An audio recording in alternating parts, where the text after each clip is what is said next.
Hello everyone, welcome to my study zone YouTube channel. आज हम start करेंगे exercise 1.4। तो एक्सरसाइज 1.4 का सॉल्यूशंस देखने से पहले हम कुछ बेसिक कंसेप्ट इसके समझते हैं। तो ये बेसिकली बेस्ड है आपका वेन डायग्राम पर और ऑपरेशन ऑन सेट्स पर।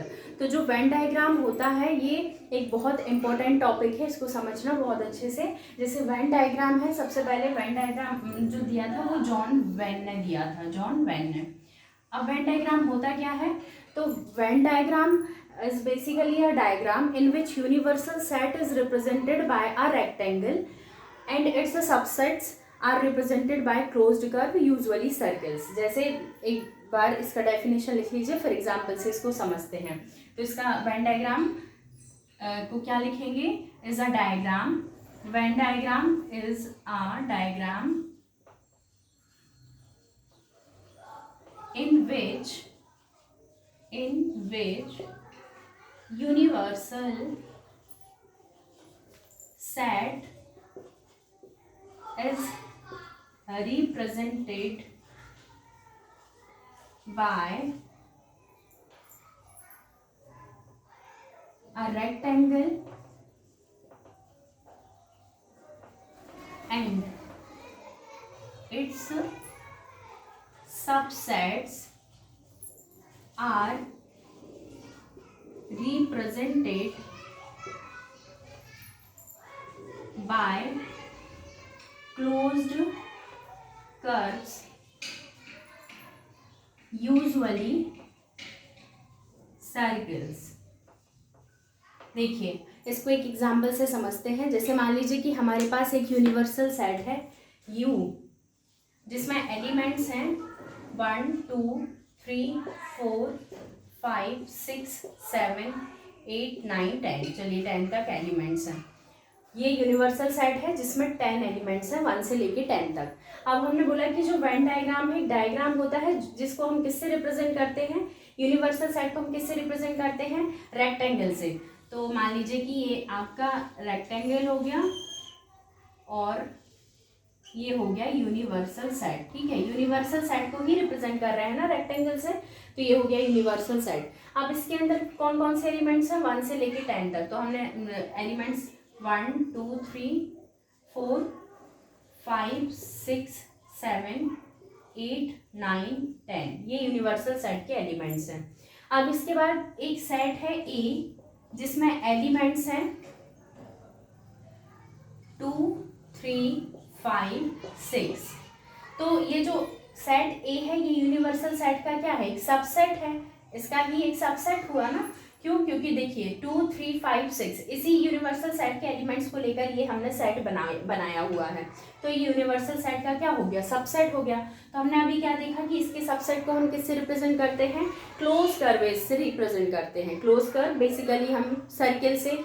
तो ये हो गया, इसको हम जो 2 3 5 6 है, मतलब ये सेट ए है, इसको किससे रिप्रेजेंट कर रहे हैं? सर्किल से।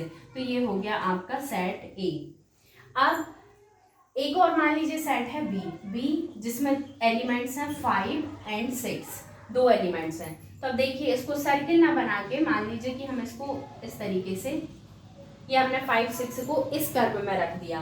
तो ये एलिप्स है, एक कर्व, इसका नाम जैसे सर्किल ना होगी, ये है तो क्लोज्ड कर्व। तो यूजुअली तो हम इसको सर्किल से ही रिप्रेजेंट करते हैं, लेकिन सर्किल के अलावा हम इसको कभी कभी एलिप्स से भी रिप्रेजेंट कर देते हैं। तो एलिप्स को अभी आगे की क्लास में हम डिस्कस करेंगे। तो ये हो गया सेट ए, जो कि यूनिवर्सल सेट का ही सबसेट है, और बी भी यूनिवर्सल सेट का ही एक सबसेट है। तो ये हो गया आपका वेन डायग्राम। अब समझ में आता है, ये हो गया आपका वेन डायग्राम। जैसे मान लीजिए एक और एग्जाम्पल देखते हैं। ये हो गया एग्जाम्पल वेन डायग्राम का एक। अब एक एग्जाम्पल लेते हैं। जैसे यूनिवर्सल सेट आपको दिया है, universal set all students of your school. ठीक, और आपको सेट ए दिया है ऑल स्टूडेंट्स ऑफ क्लास 11। और एक और आपको इसका सबसेट, अच्छा देखिए यूनिवर्सल सेट है, जो जितने भी बच्चे आपके स्कूल, जितने भी स्टूडेंट्स आपके स्कूल में पढ़ते हैं उनका सेट है यू, यूनिवर्सल सेट। और जो सेट ए है वो क्लास 11, तो क्लास 11 के स्टूडेंट्स इसी सेट के अंदर ही आएंगे ना, मतलब स्कूल के अंदर ही आएंगे वो स्टूडेंट्स। तो ए क्या हो गया, इसका एक सबसेट हो गया। और बी भी क्या हो जाए, बी में हम क्या लिखते हैं कि ऑल फीमेल स्टूडेंट्स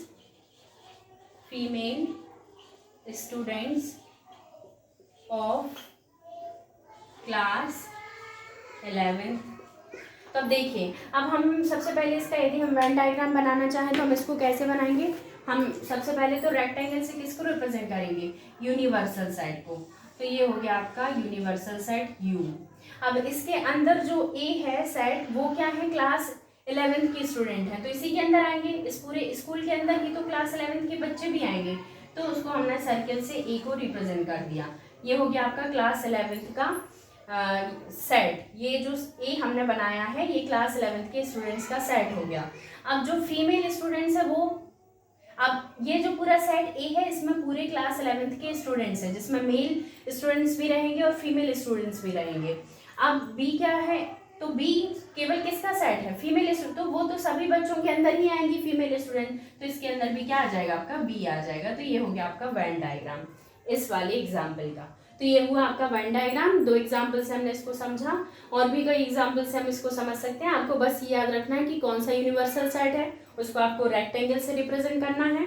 और फिर उसके बाद अच्छा मान लीजिए अभी तो ये हुआ यूनिवर्सल सेट था, ए और बी इसके सबसेट हैं, तो ए, और फिर जब हमने बी देखा तो बी ए के अंदर भी आ रहा है, मतलब ए का भी सबसेट बी है, क्योंकि ए सेट में क्या होगा, क्लास 11th में जो भी लड़के पढ़ते हैं और जो भी लड़कियां पढ़ती हैं दोनों को मिला दिया जाए तो वो सारे बच्चे क्लास 11th में आएंगे, क्योंकि क्लास 11th क्या है, ए सेट क्या है, क्लास 11th में जितने भी बच्चे हैं चाहे वो लड़की हो चाहे लड़कियां हो उन्हीं का सेट है ए। लेकिन बी क्या है, सेट बी में केवल लड़कियां हैं, तो सेट ए के अंदर ही आएंगी बी। अब लेकिन हम मान लीजिए कि बी की जगह अभी हमने लिखा ये, अच्छा चलिए बी को मान लेते हैं क्लास बी, अभी हमने क्या माना, अब बी मान लेते हैं all students of class 10th, है ना। तो क्लास 10th और क्लास 11th यू, ये तो पूरे स्कूल के बच्चे आ जाएंगे, क्लास 10th और क्लास 11th के इसी के अंदर आएंगे। लेकिन क्लास 10th में ना तो 11th का बच्चा बैठेगा और ना क्लास 11th में ना तो 10th क्लास का बच्चा बैठेगा, ना तो 10th क्लास में 11th का बैठेगा। ये दोनों अलग अलग सेट हैं, ये हो गया ए सेट, ये हो गया इसका बी है, ये दोनों स्कूल के बच्चों के अंदर ही, तो इसको इस तरीके से रिप्रेजेंट करेंगे। तो ये हो गया आपका वेन डायग्राम इस एग्जाम्पल का। तो अब आपको वेन डायग्राम समझ में आ गया होगा। चलिए आगे हम देखते हैं ऑपरेशंस ऑन सेट। तो ऑपरेशन ऑन सेट देखते हैं, इसमें दो पढ़ने हैं जो भी ऑपरेशन है, यूनियन ऑफ सेट का और इंटरसेक्शन ऑफ सेट। तो सबसे पहले हम देखते हैं union of sets. Union of sets, दो सेट हैं, मान लीजिए कि ए और बी दो सेट हैं, तब उनके यूनियन उनका कैसे बनेगा ये हमें देखना है। जैसे मान लीजिए कि एक सेट है ए जिसमें कुछ एलिमेंट्स हैं 1 2 3 4। एक बार डेफिनेशन लिखते हैं यूनियन ऑफ सेट की, let A and B be two sets then union of sets A and B is the set of all elements of set A and all elements of set B. तो union of set, दो set का union क्या होता है, मान लीजिए एक set है ए और एक सेट है बी, तो दोनों का यूनियन एक ऐसा सेट होगा जिसमें ए के भी सभी एलिमेंट हो और सेट बी के भी सभी एलिमेंट्स हो। बस ध्यान क्या रखना है कि जो दोनों में कॉमन एलिमेंट्स हैं उनको एक ही बार लेना है। तो आगे हम क्या लिखेंगे, common elements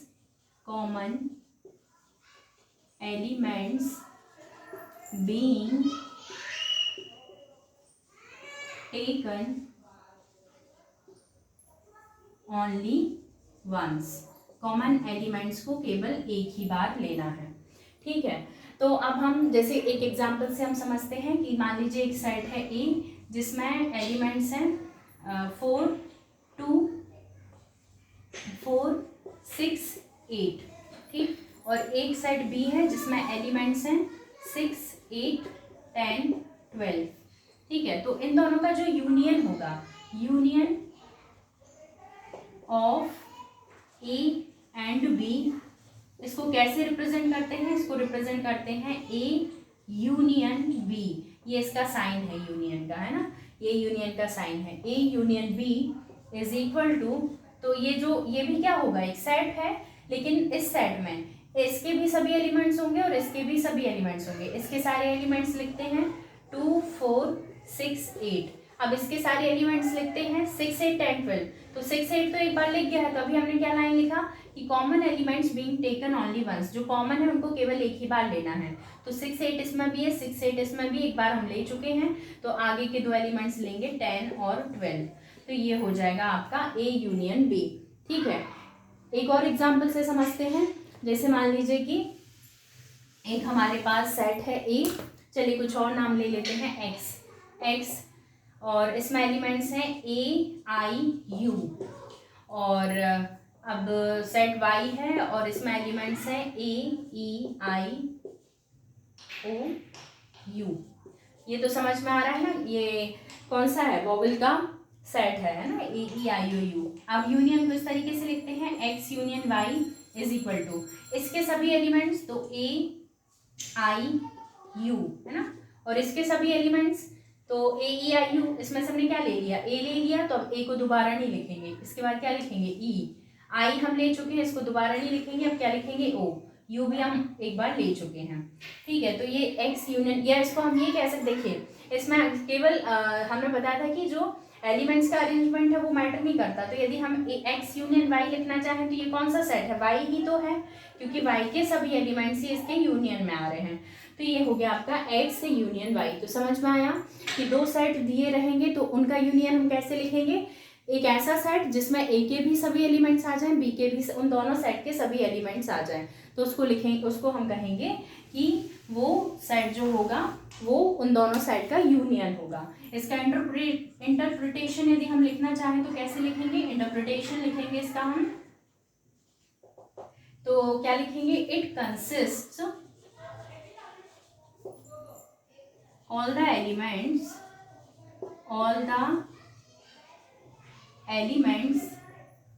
that belongs to either A or B or both। इसका मतलब क्या हुआ कि इस सेट में वो सभी एलिमेंट्स होंगे जो तो सेट, या तो सेट ए से बिलोंग कर रहे होंगे, क्योंकि हम दो बार नहीं लिख रहे हैं, तो या तो वो इस सेट में वो सभी एलिमेंट्स होंगे जो तो या तो ए के होंगे, या तो बी के होंगे, या तो दोनों के होंगे, तो ये हो गया इसका इंटरप्रिटेशन। और मैथमेटिकली यदि हम इसको लिखना चाहें तो हम क्या लिखेंगे, चलिए देख लेते हैं, मैथमेटिकली इसको हम कैसे लिखेंगे, मैथमेटिकली हम इसको लिखेंगे एक्स, मतलब इस सेट में वो सभी एक्स होंगे such that x belongs to A और x belongs to B, है ना, मतलब क्योंकि हम ये इस यूनियन, इन दोनों सेट ए और बी का जो यूनियन होगा उसमें या तो ए के एलिमेंट्स होंगे या तो बी के एलिमेंट्स होंगे, ऐसा तो नहीं है कि हम ए के लिख दिया बी के भी दो बार नहीं लिख रहे हैं, केवल जो एलिमेंट्स हैं उनको एक ही बार लिखना है, भले दोनों में कॉमन भी हो वो एलिमेंट्स, तब भी उनको एक ही बार हमको मेंशन करना है, तो या तो सेट ए के एलिमेंट्स हो, बी के एलिमेंट्स हो, उनको एक ही बार लिखना है, तो जो भी सेट में एलिमेंट्स रहेंगे वो या तो सेट ए से बिलोंग कर रहे होंगे या तो सेट बी से बिलोंग कर रहे होंगे। तो यदि हम इसको एक वेन डायग्राम से समझना चाहें, चलिए इसका हम एक बार वेन डायग्राम बना के देख लेते हैं ना, वेन डायग्राम, वेन डायग्राम, तो वेन डायग्राम बनाने के लिए आपको पता है सबसे पहले हम क्या करेंगे, रेक्टेंगल हुआ आपका, ये आपका रेक्टेंगल क्या बताएगा, यूनिवर्सल सेट को बताएगा ये। अब दो सेट हैं, दोनों का हमें क्या लेना है, यूनियन लेना है। मान लीजिए एक सेट है ए और दूसरा सेट है बी, ये सेट है ए और ये सेट है बी। अभी हमें क्या बताना है, दोनों का यूनियन बताना है। तो यदि सेट ए में ए के जो एलिमेंट्स हैं और बी के जो एलिमेंट्स हैं, तो ए यूनियन बी में क्या होगा, दोनों के एलिमेंट्स ए यूनियन बी में दोनों सेट्स के एलिमेंट्स होंगे। तो दोनों सेट्स के एलिमेंट्स होंगे मतलब ये वाला पार्ट है ना, ये पार्ट इसमें आ जाएगा। तो ये क्या हो गया आपका ए यूनियन बी, है ना, समझ गए ना। जैसे ये मान लीजिए कि ये आपका यूनिवर्सल सेट है यू, तो ये जो दो आपके सेट हैं, एक सेट ए और एक सेट बी, तो इनका जो ए यूनियन बी है इसमें ये सारा पार्ट, क्योंकि ये सभी एलिमेंट्स ही तो इन दोनों के यूनियन में आएंगे, ए और बी के एलिमेंट्स दोनों के मिला के ए यूनियन बी में आएंगे। तो ए यूनियन बी में जो दोनों एलिमेंट्स मिला के इसके यूनियन में आ जाएंगे। यूनियन में क्या होगा, जितने भी एलिमेंट्स ए के हैं, जो भी एलिमेंट्स बी के हैं, वो सभी ए यूनियन बी में आ जाएंगे। तो ये हुआ यूनियन ऑफ सेट्स। अब इसके कुछ ऑपरेशन हम देखते हैं, इसको डेफिनेशन को देख लिया ठीक से क्या होती है डेफिनेशन। अब हम देखते हैं operation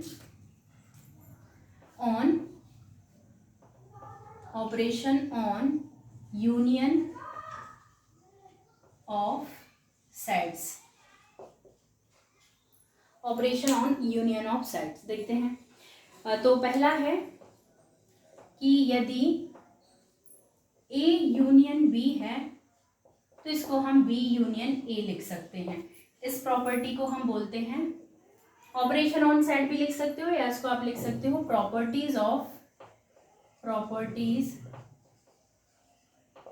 on union of set. A union B is equal to B union A, इसको हम बोलते हैं कम्यूटेटिव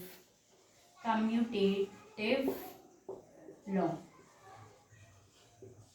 यदि ए यूनियन बी है तो इसको हम बी यूनियन ए भी लिख सकते हैं। ये हो गया आपका कम्यूटेटिव लॉ। दूसरा देखते हैं, A union B union C is equal to A union B union C. ये क्या हो गई आपकी एसोसिएटिव लॉ।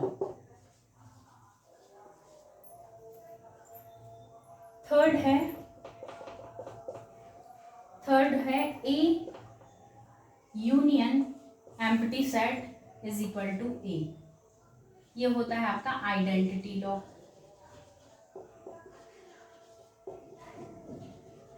ये लॉ इंपॉर्टेंट है, आगे हमें जब भी हम क्वेश्चंस को करेंगे तब इनकी हमें जरूरत पड़ेगी। फोर्थ है A union A is equal to A, मतलब सेट ए का यदि हम ए के साथ ही यूनियन करें तब वो क्या आएगा, ए ही आएगा। इसको बोलते हैं हम आइडेम्पोटेंट लॉ।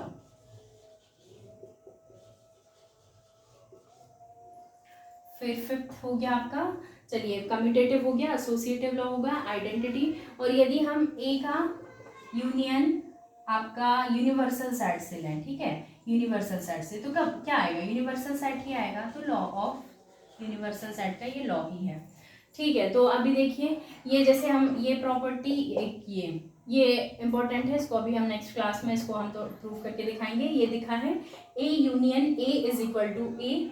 जैसे मान लीजिए कि ये वेन डायग्राम इसका हम बनाते हैं, जैसे ए है तो ए में सभी एलिमेंट्स किसके आएंगे, एक को जब हम ए के साथ यूनियन लेंगे तो उसके यूनियन में क्या होंगे, ए के ही एलिमेंट्स होंगे, तो वही सेट आ जाएगा। मीन्स ये ए वाला और तो कुछ नहीं है इसका, तो ये तो ए यूनियन ए हो गया। तो ये कुछ प्रॉपर्टीज थी यूनियन ऑफ सेट्स पे। अभी हम आगे डिस्कस करेंगे इंटरसेक्शन ऑफ सेट्स।